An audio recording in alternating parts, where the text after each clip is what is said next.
அந்த உணவு என்பது மிக மிக முக்கியமானது. அந்த உணவு எல்லா மக்களுக்கும் சரிசமமா கிடைக்கணும். தனி மனிதருக்கு உணவில்லை எனில் இந்த ஜெகத்தினை அழிப்போம் சொன்னார் பாரதியார். ஆனா நிறைய மக்கள் இன்னும் பட்டினியில இருக்கிறது உண்மை. கேப்டனும் எப்பவுமே கேப்டன் அப்படின்னாலே தன்னை தேடி வந்தவருக்கு உணவளித்தவர் கேப்டன் அப்படின்றது ஒரு வரலாறு. புரட்சி தலைவர் எம்ஜிஆருக்கு இருந்த வரலாறு அதற்கு பிறகு புரட்சி கலைஞர் கேப்டனுக்கு தான் இருக்கு. ஒரு அம்மா தான் பசி அறிஞ்சு பிள்ளைகளுக்கு சாப்பாடு கொடுப்பாங்க. அது போல ஒரு தாயாக தந்தையாக இருந்து மக்களுடைய அந்த பசியையும் உண்மையான தேவையும் அறிந்து உணவளிப்பதை தன் வாழ்நாள் கடமையாக கொண்டிருந்தார் கேப்டன். அதனால அந்த உணவு என்பது மிக முக்கியம். அதை தயாரிக்கின்ற இன்னைக்கு உற்பத்தி செய்கின்ற விவசாயிகள் தான் நமக்கு எஜமானர்கள்.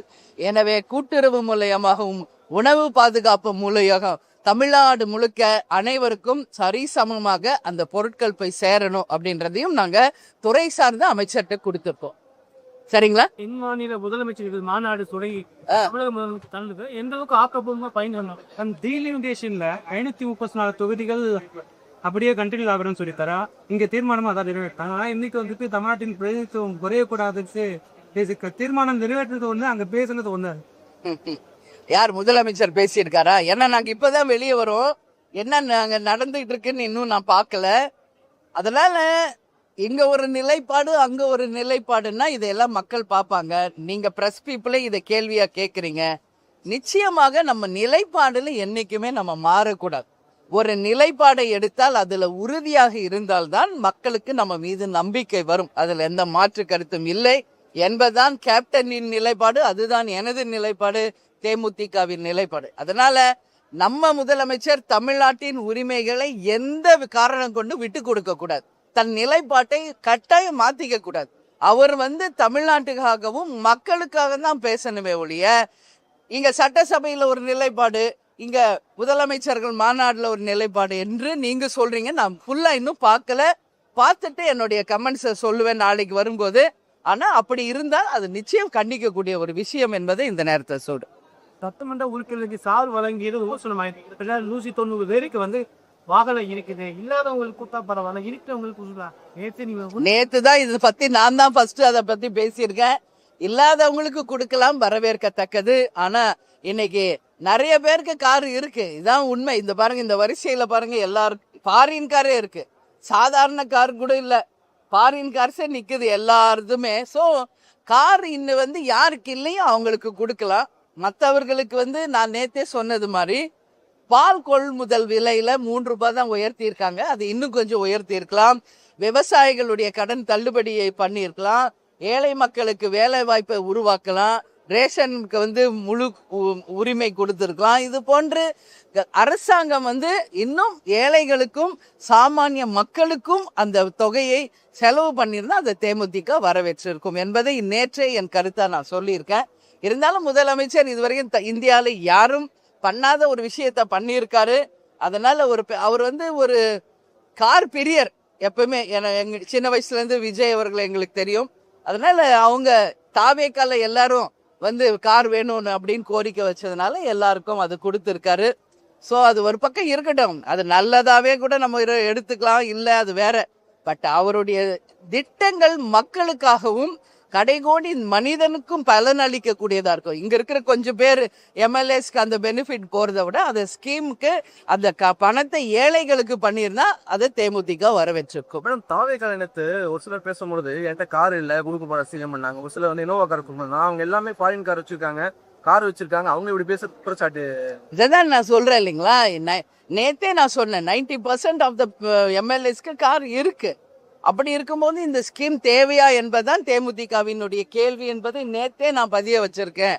அதுதான் முதலமைச்சர் தான் இதுக்கு பதில் சொல்லணும். அதனால இன்னைக்கு அதை விட ஒரு முக்கியமான விஷயம் நான் கேள்விப்பட்டேன்.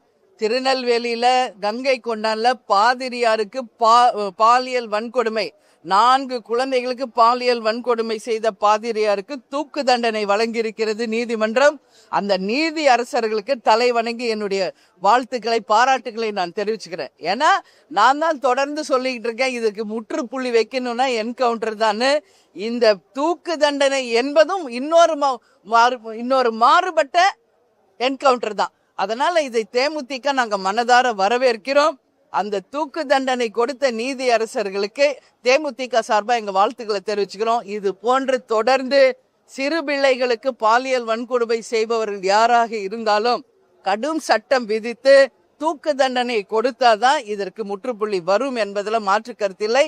எனவே இன்னைக்கு தூக்கு தண்டனை அறிவிச்சிருக்காங்க. இது ஒரு பொன்னான நாளாக பெண்கள் சார்பாக இதை நான் சொல்றேன்.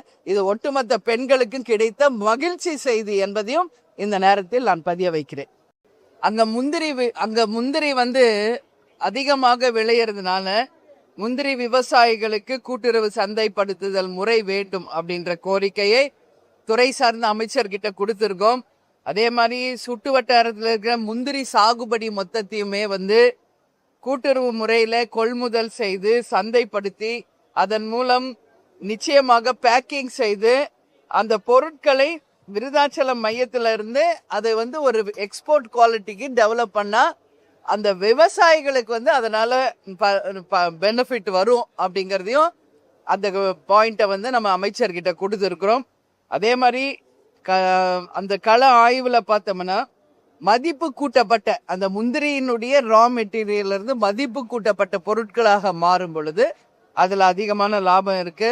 சுய உதவி குழுக்கள் மூலமாகவும் அதை டெவலப் பண்ணணும்னு சொல்லியிருக்கோம். இன்னைக்கு கூட்டுறவு அப்படின்னு பார்த்தாலே கடன் தள்ளுபடி தான். அந்த கடன் தள்ளுபடியை தான் விவசாயிகளும் ஏழை மக்களும் எதிர்பார்க்குறாங்க. அந்த முழு கடன் தள்ளுபடி செய்ய வேண்டும் என்பதும் நம்ம சொல்லியிருக்கோம். ரேஷன் கடைகள் எந்த ஊர்ல இல்லையோ அந்த ஊர்ல எல்லாம் ரேஷன் கடைகள் கொண்டு வரணும். ரேஷன் பொருட்கள் கையிருப்பு இருக்கணும். அந்த விநியோகம் சரியான முறையில் நடக்கணும். அனைத்து குடும்ப அட்டைகளுக்கும் அந்த ரேஷன் பொருள் முறையாக போய் சேரணும்.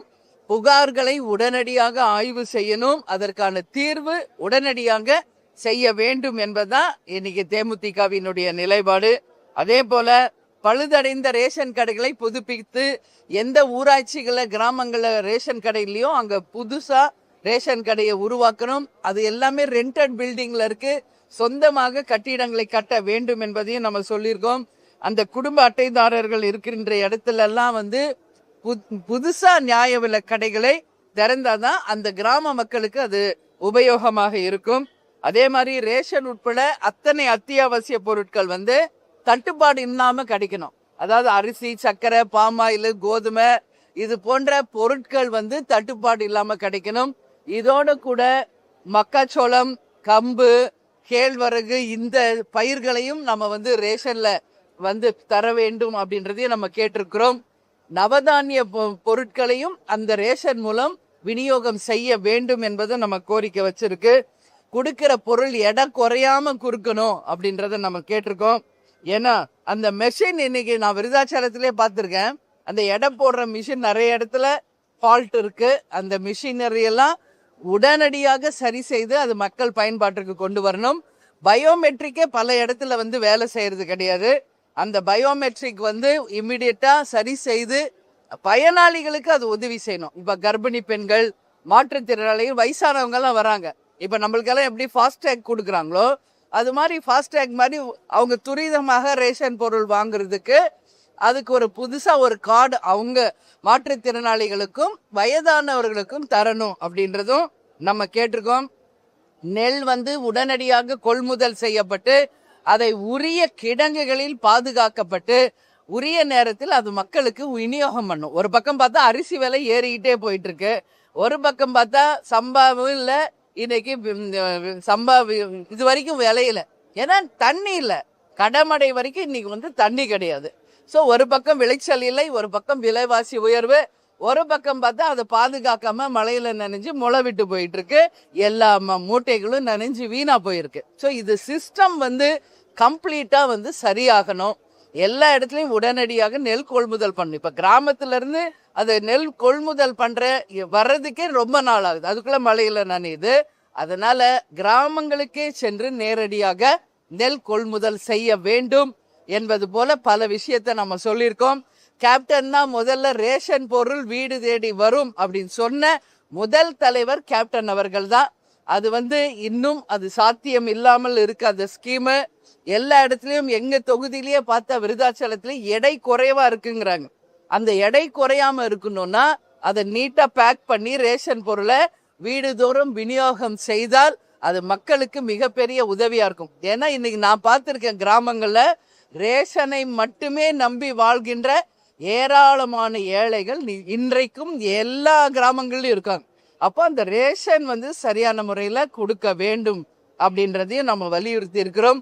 அது மட்டும் இல்ல, இன்னைக்கு அத்தியாவசிய பொருள் நம்ம எடுத்தா உண்ண உணவு, உடுக்க உடை, இருக்க இருப்பிடம், பாதுகாக்கப்பட்ட குடிதண்ணீர், கல்வி, மருத்துவம், இதுதான் ஒரு மனிதருக்கு பேசிக்கா தேவை. அதுல முதலிடத்தில் இருப்பது உணவு. அந்த உணவு என்பது மிக மிக முக்கியமானது. அந்த உணவு எல்லா மக்களுக்கும் சரிசமமா கிடைக்கணும். தனி மனிதருக்கு உணவில்லை எனில் இந்த ஜெகத்தினை அழிப்போம் சொன்னார் பாரதியார். ஆனா நிறைய மக்கள் இன்னும் பட்டினியில இருக்கிறது உண்மை. கேப்டனும் எப்பவுமே கேப்டன் அப்படின்னாலே தன்னை தேடி வந்தவருக்கு உணவளித்தவர் கேப்டன் அப்படின்றது ஒரு வரலாறு. புரட்சி தலைவர் எம்ஜிஆருக்கு இருந்த வரலாறு அதற்கு பிறகு புரட்சி கலைஞர் கேப்டனுக்கு தான் இருக்கு. ஒரு அம்மா தான் பசி அறிஞ்சு பிள்ளைகளுக்கு சாப்பாடு கொடுப்பாங்க. அது போல ஒரு தாயாக தந்தையாக இருந்து மக்களுடைய அந்த பசியையும் உண்மையான தேவையும் அறிந்து உணவளிப்பதை தன் வாழ்நாள் கடமையாக கொண்டிருந்தார் கேப்டன். அதனால அந்த உணவு என்பது மிக முக்கியம். அதை தயாரிக்கின்ற இன்னைக்கு உற்பத்தி செய்கின்ற விவசாயிகள் தான் நமக்கு எஜமானர்கள்.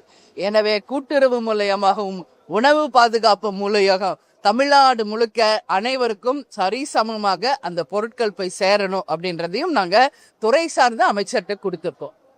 சரிங்களா? தென் மாநில முதலமைச்சர்கள் மாநாடு தொடங்கி தமிழக முதலமைச்சர் தனது எந்த அளவுக்கு ஆக்கப்பூர்வமா பயன்படணும். அந்த டீலிமிடேஷன்ல 534 தொகுதிகள் அப்படியே கண்டினியூ ஆகுறேன்னு சொல்லித்தரா இங்க தீர்மானமா அதான் நிறைவேற்றாங்க. ஆனா இன்னைக்கு தமிழ்நாட்டின் பிரதிநிதித்துவம் குறையக்கூடாதுன்னு தீர்மானம் நிறைவேற்றது அங்க பேசுனது ஒண்ணு. யார் முதலமைச்சர் பேசியிருக்காரா? ஏன்னா நாங்க இப்பதான் வெளியே வரோம், என்ன நாங்க நடந்துகிட்டு இருக்குன்னு இன்னும் நான் பார்க்கல.